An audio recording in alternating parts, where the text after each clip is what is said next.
Hey everybody, Richter Knives here, episode number 43. Today we're going to talk about the HOGUE DEKA.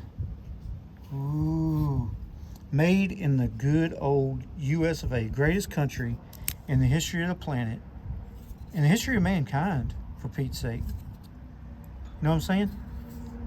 It's not made in China, and that's fine. Those of y'all that are still here, let's talk about it. Right, the other day I was talking about my Camaro. I was sitting in my Camaro, I'm sorry, I wasn't talking about it.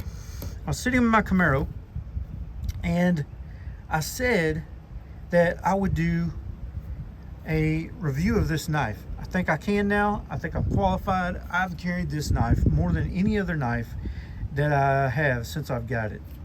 And out of all my modern folders, this probably is, not only the most carried, but I think that's the one that I like to carry the most, and I'm going to tell you why.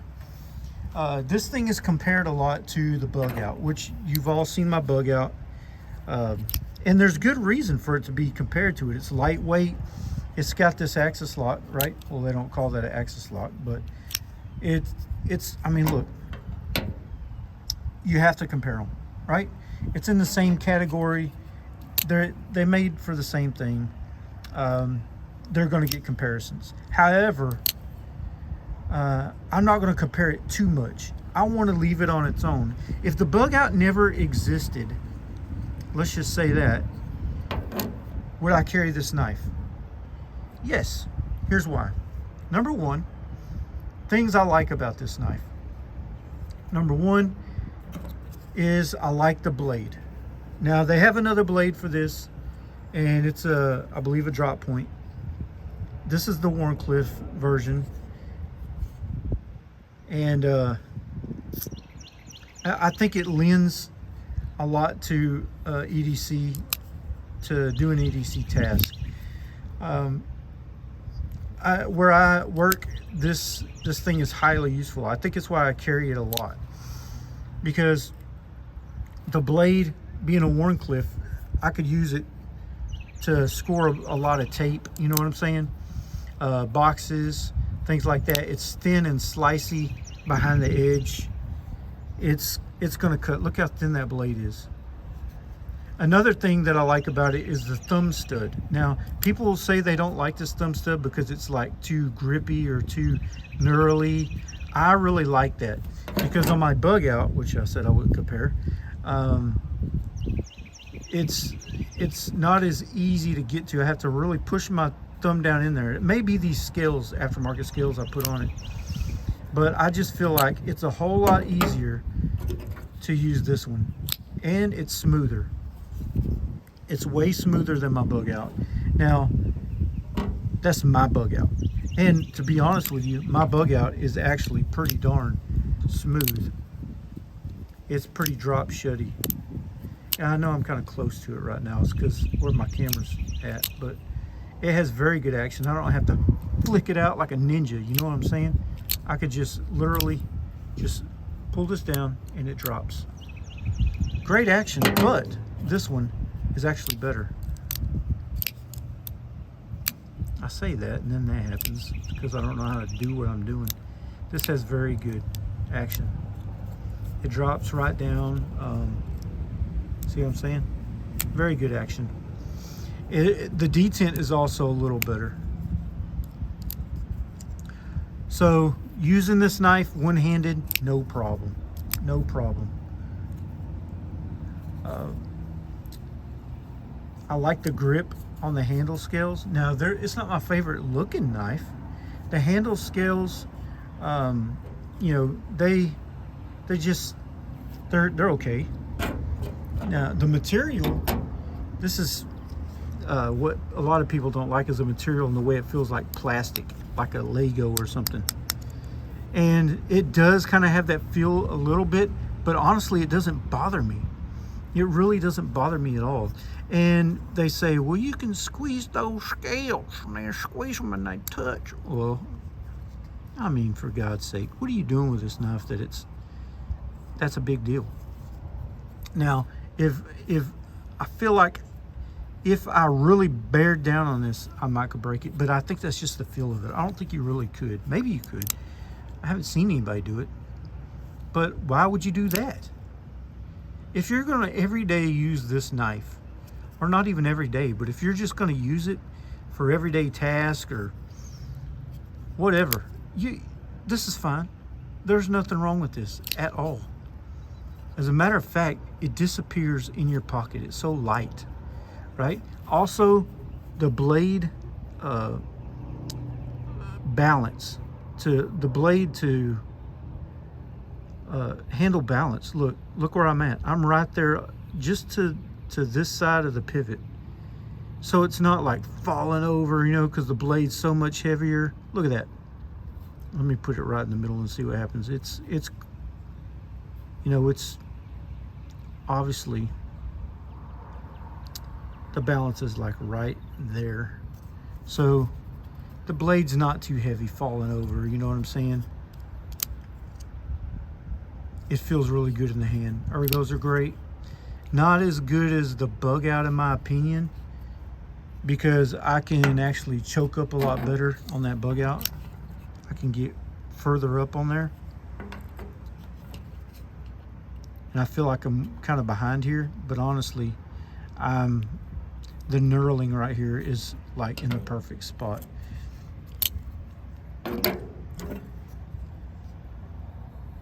So,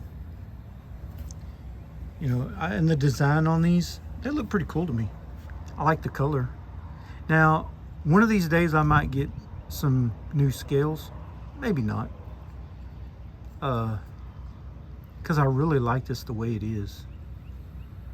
And I really am still digging that Ultim one with the gold thumb stud. And I may pull the trigger on that. I don't know, because I like this so much. Matter of fact, there's really only one thing I don't like about it, and then we'll get into that. So as far as the blade, the handle, we talked about that. The steel. Now, I'm not going to sit here and go over the steel like I'm a metallurgist or one of those guys. But like I said, Neves Knives has a great video on this exact knife that I'm holding in my hands. Erica's EDC has so many videos on this knife, and they are way smarter than me when it comes to that kind of stuff. You know, I'm not a dummy, but at the same time, you know, they probably are, you know, know more about it than I do. So I'm going to let them have the authority and talk about that. I can tell you this: I used it enough to know that it's not as hard to sharpen as everybody says it is. The MagnaCut CPM MagnaCut steel was not very hard for me to sharpen. Now I will say this: I didn't start from scratch. There was already a good bevel on this thing. It was already a good foundation, and I took my medium ceramic Spyderco and touched that edge up right there, and then I stropped it. And I will say this: it took a long time for me to have to sharpen it, and I really didn't have to sharpen it. I just kind of did it just so I would know what it was like, and I could feel you know, the thing on the stones. But stropping it, this thing takes a strop so well, and I think the harder the strop, the better. So I have a hard strop, and I've learned that thing, you pass it a few times on there, and this thing comes right back screaming. I'm talking screaming sharp, and it gets sticky as fruit roll-ups. You know what I'm saying? Fruit roll-up sticky. You know what I'm talking about, don't you? But I'm so tickled to death with, number one, how it cuts, how it sharpens up. Now, it's not a 5-minute thing to sharpen this thing. I mean, if you a professional and you sped, you might can do it. I don't know, but it takes a minute. But just be patient with it. You know what I'm saying? It'll come around, and just touching it up, it really wasn't that bad. I put it on that stone right there, and I could have used diamonds. That's probably the best thing to do, but it really wasn't that bad. There was no nicks. There was none of that stuff on it. It just needed, you know, that little touch up. So I went ahead and put it on those, on that ceramic medium Spyderco, and then stropped it in this thing I'm talking about. It's a little scary, and it lasts. The edge lasts. I sit around and I cut all kind of boxes with it, all kind of cardboard with it, you know, zip ties, security ties, whatever you call them, a bunch, a lot of plastic things, just all kind of stuff, wire. And this thing is, you know, an edge holding son of a gun. It holds an edge pretty fairly decent. Watching the video that Erica done and Neve's Knives, Jared, you know, it just confirms everything they said. Now, here's what I don't like about it. I pretty much, and I'm going to say this, and it's going to freak some of y'all out, but I like every single thing about this better than I do my bug out, except for two things. Number one, that I do not like that pocket clip. This is probably one of the better pocket clips I think ever made in the history of mankind. I love that bug out pocket clip, that small deep carry pocket clip. It's almost perfect. If them screws were recessed, that would be almost perfect to me. This one, however, that's a piece of junk, garbage, trash, sorry old thing that comes loose in my pocket very easy. I don't like it. And it catches on them screws right there, because this is not up enough. I don't like it. I think it needs to be a little wider. I just don't like this pocket clip. I am going to be getting one from Lynch Northwest. I'm going to get me another pocket clip, because that is really the only thing that I don't like about the knife. I like everything about it more than the bug out, except for two things. I said the clip, and also the next thing is looks. You can look at both these knives, and which one looks better to you? To me, it's the bug out, hands down, easily better looking. It's a handsome son of a gun. Handsome. You know what I'm saying? Yeah. So your daughter's date has this knife, and you're like, hey, that's a cool dude, right? But nobody better be dating my daughter, I'm just saying. Look how handsome it is. Gorgeous. Gorgeous. But I do really like this knife. And that's not really a overview. It's not anything like that. Whenever somebody just keeps saying, oh, I love this knife, I love this knife, I love this knife. The blade shape is great. The edge, it holds pretty good. It's really easy to strop back and fairly easy to sharpen, at least bring back, in my opinion. Like I said, I did. I like the thumb stud, which some people don't.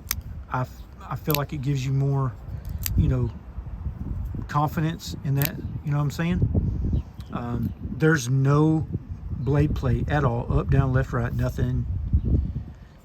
And honestly, you could sit there and squish that thing. I could get it to touch, but that's you know, it's not the biggest deal to me. It's never pinched me. I've used it hard too. When I say hard, I'm not talking about I tried to cut cement bricks with it or something, or threw it off a bridge. I'm just saying, I'm not as hard use as everybody, or some people, but I use my knives a lot more than a lot of people do. Honestly, I am a knife guy. I mean, look, see, I'm a knife guy. I use my knives. They are not safe queens at all. You know, there's a lot about this thing that I like. and not very much that I don't.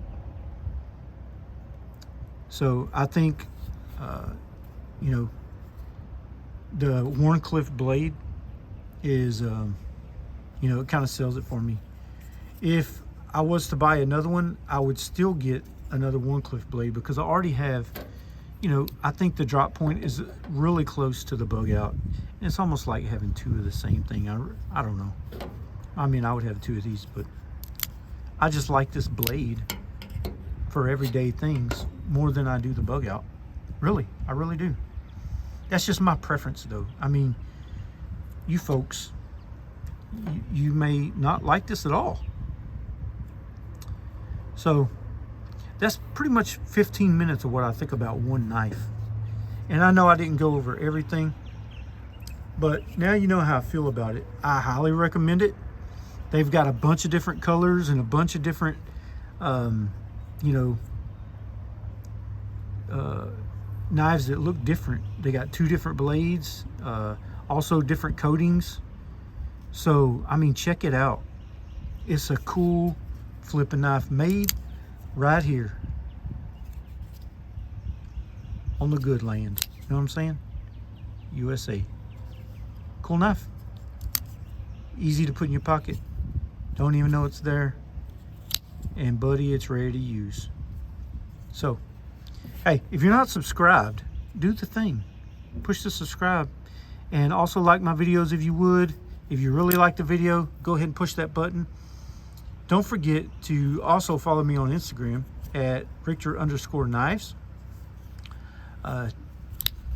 And hit the bell for notifications so you can keep on getting cool videos like this. And this is Richter. Out.